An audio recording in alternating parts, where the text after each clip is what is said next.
রাশিয়ার ভ্লাদিমির পুতিনের কাছে গিয়ে দাওয়াতি কাজ করবা। তো এই আটমূলের এই কৃষক ডোনাল্ড ট্রাম্পের চেয়ে যত দুর্বল, আজ থেকে 4000 বছর আগে মুসা আলাইহিস সালাম ফেরাউনের তুলনায় তার চেয়ে বেশি দুর্বল ছিলেন। আপনার আটমূলের একজন সাধারণ রাখাল আজকের আমেরিকার প্রেসিডেন্ট ডোনাল্ড ট্রাম্পের তুলনায় যত দুর্বল, আজ থেকে 4000 বছর পূর্বে মুসা আলাইহিস সালাম ফেরাউনের তুলনায় তার চেয়ে বেশি দুর্বল ছিলেন। বাস্তবে আপনাকে বুঝিয়ে দিচ্ছি। আজকে শিবগঞ্জের আটমূলের এই কৃষকের নিজের জমি জায়গা আছে, তার বাপ মায়ের পরিচয় আছে, আত্মীয় স্বজনের পরিচয় আছে, যত গরিব হোক। আর আজ থেকে 4000 বছর আগে মুসা আলাইহিস সালাতু ওয়াস সালাম এমন এক গোলাম কওমের মেম্বার, এমন এক গোলাম জাতির সদস্য, যেই গোলাম জাতির ইউযাব্বিহুনা আবনাআকুম, যাদের প্রত্যেক ছেলে সন্তানকে জবাই করার আদেশ দেওয়া আছে। বাপ মা বেঁচে থাকতেও পরিচয় দিতে পারছে না যে এটা আমার সন্তান। বাপ মা বেঁচে থাকতেও বলতে পারছে না যে মুসা আমার সন্তান। তাহলে মুসার বাপ মা নাই। মুসার নিজস্ব কোনো পরিচয়, যে পরিচয় দিবে যে আমি বানু ইসরাইলের সদস্য, এটার সাহস, এটার বৈধতা ফেরাউনের যুগে মুসা আলাইহিস সালাতু ওয়াস সালামের ছিল না। 2, আজকের এই আটমূলের এই কৃষক ফাঁসির দণ্ডে দণ্ডিত আসামি নয়। আর মুসা আলাইহিস সালামকে যখন বলা হচ্ছে যাও ফেরাউনের কাছে, ইযহাবি ইলা ফিরআউন ইন্নাহু তাগা, তখন মুসা আলাইহিস সালাতু ওয়াস সালাম ফেরাউনের দরবারে ফাঁসির দণ্ডে দণ্ডিত আসামি, পাওয়া মাত্র হত্যা করা হবে। আজকের আটমূল শিবগঞ্জের কৃষক ডোনাল্ড ট্রাম্পের নিমক খাওয়া নয়, যে ট্রাম্প তার বাড়ি গাড়ি টাকা পয়সা সব কিছু করে দিয়েছে, এই জন্য তার কাছে নত থাকতে হবে, এটার কোনো প্রয়োজনীয়তা নাই। কিন্তু মুসা আলাইহিস সালাম বড়ই হয়েছে ফেরাউনের বাড়িতে, খেয়েছে ফেরাউনের, থেকেছে ফেরাউনের বাড়িতে। আজ এই রকম এক গোলাম জাতির এরকম এক অসহায় নিরীহ সদস্য, ফাঁসির দণ্ডপ্রাপ্ত আসামিকে বলা হচ্ছে যাও তুমি যার বাড়িতে থেকে খেয়ে বড় হয়েছ তাকেই গিয়ে দাওয়াতি কাজ করো। 4, আজকের যেই কৃষককে বলা হচ্ছে যাও তুমি ডোনাল্ড ট্রাম্পের কাছে দাওয়াতি কাজ করো, সে এখন মানুষের বাড়ির চাকর নয়। আর যখন মুসা আলাইহিস সালাতু ওয়াস সালামকে বলা হচ্ছে যাও ফেরাউনকে দাওয়াত দিতে হবে, তখন মুসা আলাইহিস সালাম প্রায় 10 বছর থেকে মানুষের বাড়ির কাজের লোক, প্রায় 10 বছর মানুষের বাড়ির কাজের লোক। তাহলে প্রায় 10 বছর থেকে মানুষের বাড়ির কাজের লোক, ফাঁসির দণ্ডপ্রাপ্ত আসামি, এমন এক গোলাম জাতির সদস্য যেখানে পরিচয় দেওয়া, বাপ মায়ের পক্ষে পরিচয় দেওয়া সম্ভব নয়, এটা আমার সন্তান, এই পরিচয় দিতে পারবে না, অসম্ভব, পরিচয় দিলে দুনিয়া থেকে বিদায় নিয়ে যেতে হবে। এই রকম নিরীহ অসহায় অবস্থায় মুসা আলাইহিস সালাতু ওয়াস সালামকে বলা হয়েছে ফেরাউনের কাছে যেতে। আর ফেরাউন আজকের যুগে যে যত শক্তিশালী, তার চেয়ে কয়েক শতগুণ বেশি শক্তিশালী। আমি যদি বুঝাতে না পারি সেটা আমার ব্যর্থতা, যে মুসা আলাইহিস সালাম আমার এবং আপনার চেয়ে বেশি দুর্বল ছিলেন। আজকে আমরা আজকের আমেরিকা এবং ইসরায়েলের তুলনায় যত দুর্বল, মুসা আলাইহিস সালাতু ওয়াস সালাম তার চেয়ে শতগুণ, 1000 গুণ বেশি দুর্বল ছিলেন। এই জন্য মুসা আলাইহিস সালাম সাহস করেননি। মুসা আলাইহিস সালাতু ওয়াস সালামের ঈমান বিল গায়েবে ইয়াকিন অর্জন হওয়ার পরও মুসা আলাইহিস সালাম ভয় পাচ্ছিলেন। তো তারপরও মুসা আলাইহিস সালাতু ওয়াস সালাম যেতে পেরেছেন, দাওয়াত দিতে পেরেছেন, বিজয় অর্জন করেছেন, তার একটাই কারণ ঈমান বিল গায়েবে ইয়াকিন, যেটাতে আল্লাহ কোরআন শুরু করেছে ওয়ায়ুমিনুনা বিল গায়েব, গায়েবের উপর ইয়াকিন, ওয়াবিল আখিরাতি হুম ইউকিনুন, আখিরাতের উপর ইয়াকিন। তো মুসা আলাইহিস সালাতু ওয়াস সালামের ঈমান বিল গায়েবে ইয়াকিন তৈরি করার জন্য আল্লাহ মুসা আলাইহিস সালাতু ওয়াস সালামকে বলছেন, মুসা তোমার হাতে কি? তো বলে লাঠি।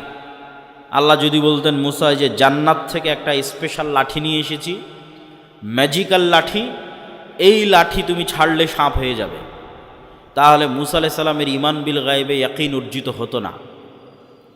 ওই রকম জাদুকরেরা, ওই রকম কবিরাজেরা, সাপুড়েরা, তাদের কাছে স্পেশাল নিজের প্র্যাকটিস দেওয়া, প্রশিক্ষণ দেওয়া সাপ, পাথর, লাঠি সব থাকে, ওইটা দিয়ে সবই করা যায়। তো আসমান থেকে একটা স্পেশাল লাঠি দিলাম, জান্নাত থেকে একটা স্পেশাল লাঠি দিলাম, দিয়ে বললাম এটা এখন সাপ হয়ে যাবে, এটা ঈমান বিল গায়বে ইয়াকিন অর্জিত হবে না। তো যেই লাঠি মুসা আলাইহিস সালাম 10 বছর থেকে ব্যবহার করছে, 15 বছর থেকে ব্যবহার করছে, যেটা কোনো স্পেশাল লাঠি নয়, এমনি একটা, এই বাঁশ যেমন কোনো স্পেশাল নয়, একটা গাছ থেকে কেটে নিয়ে আসা হয়েছে এইরকম।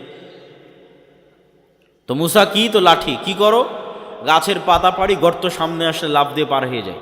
তো মুসা, যে লাঠি তুমি আজ 5-10 বছর 20 বছর থেকে ব্যবহার করছো, ওই লাঠিটা ছাড়ো, ওই লাঠিটা এখন সাপ হয়ে যাবে, ওই লাঠিটা সাপ হয়ে যাবে।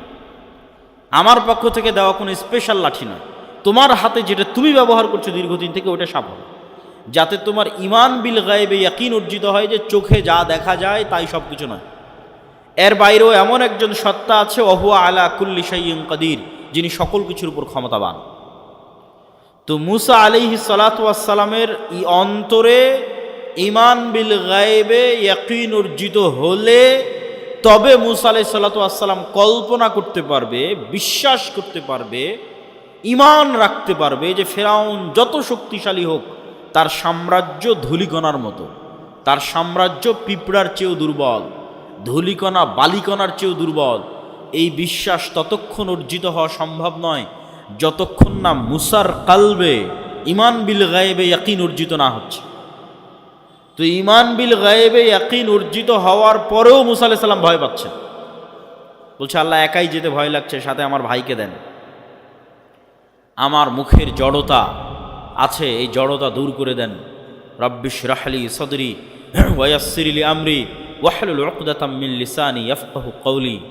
সম্মানিত উপস্থিতি, তাহলে ঈমান বিল গায়েব কেন জরুরি? অতীতের সকল নবীর ঈমান বিল গায়েবে ইয়াকিন ছিল। আজকের মুসলমানেরা কেন বিজয় অর্জন করতে পারছে না? তার কারণ একটাই, তাদের ঈমান বিল গায়েবে ইয়াকিন নাই। এই জন্য আমাদের বক্তব্যের বিষয়বস্তু ঈমান বিল গায়েব। ঈমানই নতুন করে নবায়ন করতে হবে, ঈমানই নতুন করে নিয়ে আসতে হবে। এবং ঈমান বিল গায়েবে আজকের পয়েন্ট, আল ঈমান বিল মালাইকাহ, ফেরেশতাদের উপর ঈমান, যেটা দিয়ে আমি আপনাদেরকে বক্তব্য শুরু করেছি যে রাস্তাঘাটে যারা আছেন, বাজারে যারা আছেন, তারা এসে ফেরেশতাদের সাথে বসেন। কেননা এই মজলিসে কারা আছে বলেন তো? একটু জোরে বলেন, এই মজলিসে কারা আছে? আরো জোরে বলেন, কারা আছে? ফেরেশতারা আছে। তো ঈমান বিল মালাইকাহ, ফেরেশতাদের উপর ঈমান, এই ঈমানে ইয়াকিন দরকার। আজকের বক্তব্যে আমাদের চেষ্টা থাকবে যে আজকের বক্তব্য শুনে শেষ হয়ে বের হতে হতে যেন আপনার ফেরেশতাদের উপর আপনার ঈমান যেন ইয়াকিনের পর্যায়ে পৌঁছে যায়। এখন তো কোন অবস্থায় আছে? এখন শুধু মুখে বলা অবস্থায় আছে যে বিশ্বাস করেছি আল্লাহ আছে, বিশ্বাস করি ফেরেশতা আছে, এই বলা পর্যন্তই শেষ। বাস্তবেই ফেরেশতা আছে এই লেভেলের ইয়াকিন নাই। তো আজকের বক্তব্যে আমাদের বিষয়বস্তু, আমরা ফেরেশতাদের উপর বিশ্বাসকে ইয়াকিনের লেভেলে নিয়ে যাব। ফেরেশতারা তৈরি নূরের, আর নূর পৃথিবীতে অস্তিত্বশীল বিরাজমান এক প্রকারের আলো, যা চোখে দেখা যায় না। তবে এই লাইটের আলো নয়, সূর্যের আলো নয়, তবে এই লাইটের আলো যেমন বিরাজমান, জ্বলতেই যেমন পুরো এলাকা আলোকিত হয়ে গেছে, ধরা যাচ্ছে না কিন্তু অস্তিত্ব বোঝা যাচ্ছে। সূর্য যখন ওঠে তখন যেমন পুরো পৃথিবী আলোকিত হয়ে যায়, নূরও এভাবে সমগ্র পৃথিবী, সমগ্র আসমানে বিরাজমান, তবে চোখে দেখা যায় না। তবে নূর এই আলো নয়, এই লাইটের আলো নয়, এই পৃথিবীর সূর্যের আলো নয়, এটা এক ভিন্ন ধরনের আলো। কি আলো? নূর কি আলো? রাসূলুল্লাহ সাল্লাল্লাহু আলাইহি ওয়াসাল্লাম বলেন, হিজাবুহুন নূর, আল্লাহ সুবহানাহু তাআলার চেহারার পর্দা নূর। আল্লাহর চেহারা এবং আসমান জমিন, মানুষ, জিন, ফেরেশতা, এই যে আল্লাহর সৃষ্টিজীব, এই সৃষ্টিজীব আর আল্লাহর সত্তা, এই দুটোর মধ্যে আড় তৈরি করে রাখা আছে নূর দিয়ে। আল্লাহর চেহারা ঢাকা আছে নূর দিয়ে।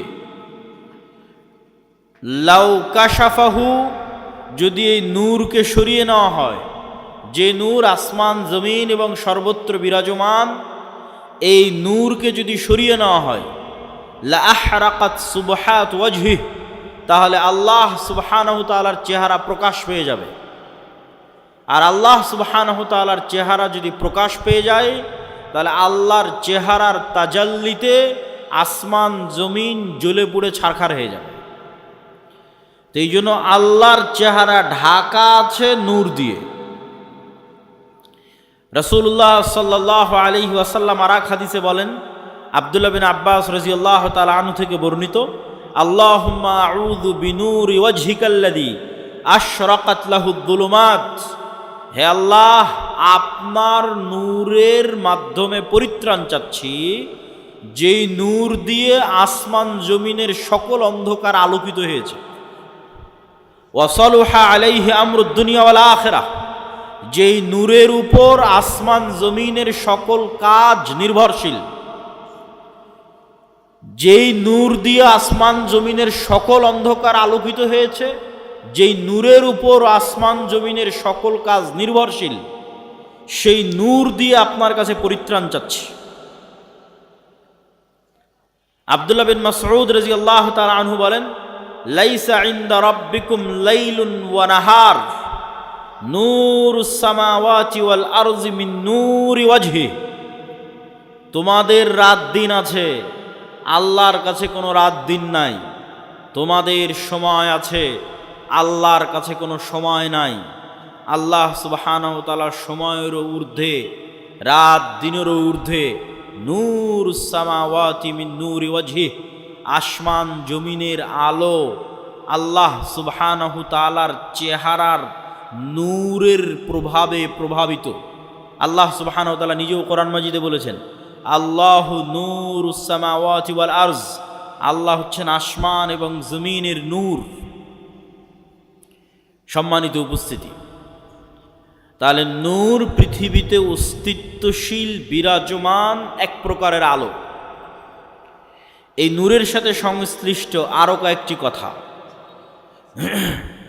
ফেরেশতারা যেমন নূর থেকে তৈরি, এই কোরআন তেমন নূর, আর ইসলাম তেমন নূর। ওয়াহি নূর, তো ইসলাম ওয়াহি, আর ওয়াহির একটা প্রকার হচ্ছে কোরআন, ওয়াহি মাতলু। তাহলে কোরআন নূর। আল্লাহ সুবহানাহু ওয়া তাআলা কোরআন মাজিদে বলেন, মা কুনতা তাদরি মাল কিতাব ওয়ালাল ঈমান ওয়ালাকিন জাআলনাহু নূরান নাহদি বিহি মান নাশা।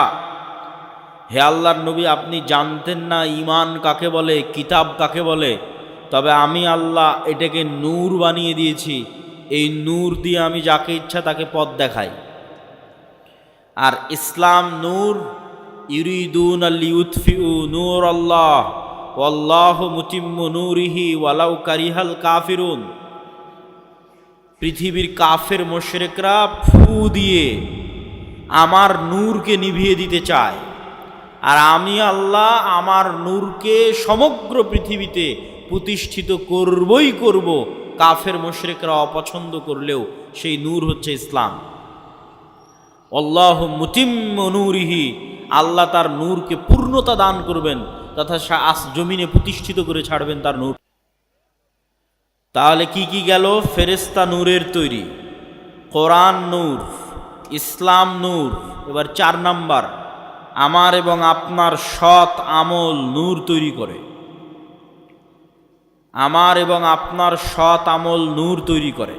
আল্লাহ সুবহানাহু ওয়া তাআলা কোরআন মাজিদে বলছেন, ইয়াউমা তারাল মুমিনিনা ওয়াল মুমিনাত নূরুহুম ইয়াসআ বাইনা আইদিহিম ওয়া বিআইমানিহিম। কঠিন কিয়ামতের মাঠে মুমিনেরা এবং মুমিনারা দুনিয়াতে যত নূর জমা করেছিল আমলের মাধ্যমে, প্রত্যেকটা সৎ আমল নূর। 2টা শর্ত পেলেই আমল সৎ। আল্লাহ কোরআনে বলেনি যে বেশি আমল করতে হবে, যে ওই জান্নাতে যাবে যে বেশি আমল করেছে। আল্লাহ বারবার বলেছে আমানু ওয়া আমিলুস সালিহাত, ইমান বিল গায়েবে, গায়েবে ইমান আছে, গায়েবের উপর ইয়াকিন আছে, আর আমিলুস সালিহাত সৎ আমল করেছে। সৎ আমল নূর তৈরি করে। তো সৎ আমল দুই শর্তে নূর তৈরি করে, তখন এটা সৎ আমল হয়।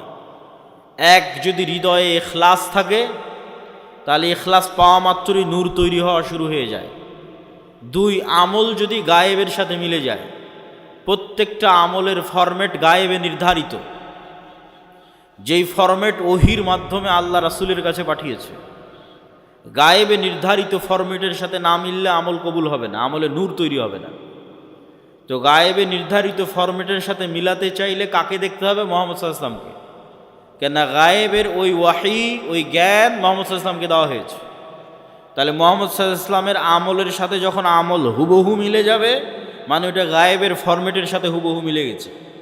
আর অন্তরে যখন ইখলাস তৈরি হবে, তখন এই আল্লাহর নবীর সাথে কাজের সাথে মিলে যাওয়া তথা গায়েবের ফরম্যাটের সাথে মিলে যাওয়া আর অন্তরে ইখলাস তৈরি হওয়া, এই দুটো যখন তৈরি হয়ে যাবে তখন আমলে নূর তৈরি হয়ে গেল। এবার যখন আমলে নূর তৈরি হয়ে গেল, এই রকম যত আমল মানুষ দুনিয়াতে করবে, আমলে সালেহ, যে আমল নূর তৈরি করে, এরকম যত আমল মানুষ দুনিয়াতে করবে তত নূর সে ধারণ করবে নিজের কালবে। মানুষ তার কালবে নূর ধারণ করতে পারে, এটা আরেকটু পরে আরও বিস্তারিত বলতেছে। তো যখন মানুষ তার কালবে নূর ধারণ করবে আমলের মাধ্যমে, এই যে নূর গায়েব, এই গায়েবের পর্দাটা যেদিন উন্মোচন হয়ে যাবে, সেই দিন থেকে মানুষ এই নূর দেখা শুরু করবে। তো গায়েবের পর্দা কখন থেকে উন্মোচন হয়ে যাবে? যখন মানুষ মারা যাবে। মারা যাওয়া মাত্রই মানুষ নিজেই গায়েবের জগতে চলে গেছে। যে গায়েবের ওপর এতদিন ইয়াকিন রাখতো, বারজাকি জগৎ, ওই গায়েবী জগতে যখন চলে গেছে, তখন গায়েবের সব কিছু উন্মুক্ত হয়ে যাবে। তখন প্রথম সে দেখবে তার আমলের নূরকে। তার আমলের নূরে তার কবর আলোকিত হবে, তার আমলের নূরে কিয়ামতের অন্ধকার আলোকিত হবে, তার আমলের নূরে সে পুলসিরাত অতিক্রম করবে। তা আল্লাহ কোরআনে বলছে ইয়াউমা তারাল মুমিনিনা ওয়াল মুমিনাত নূরুহুম ইয়াসআ বাইনা আইদিহিম ওয়া বিআইমানিহিম, যে কিয়ামতের মাঠে মুমিন মুমিনারা দেখবে দুনিয়াতে যত নূর জমা করেছিল, সে আমলের নূর তাদের ডানে এবং তাদের সামনে ছুটে চলতেছে, বিচ্ছুরিত হচ্ছে। বলেন আল্লাহু আকবার।